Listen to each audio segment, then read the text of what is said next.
for that, kailangan nimo siya i-measure sa imuhang gusto ma-achieve na distance. And then once um, na-finalize na nimo siya, bago pa nimo siya i-stick sa wall. Kay once mapilit na siya, di na siya matanggal mga day.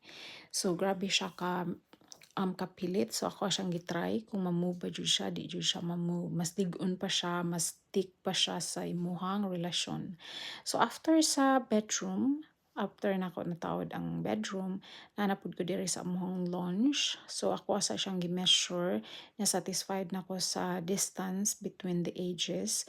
So ako ana siyang gi-stick. And then so tanawa mga day kani ang resulta, very pretty siya. So I totally recommend this one jud mga day because I'm so satisfied. Nag-order pud ko dayon og 10 pieces para ibutang nako sa uban nga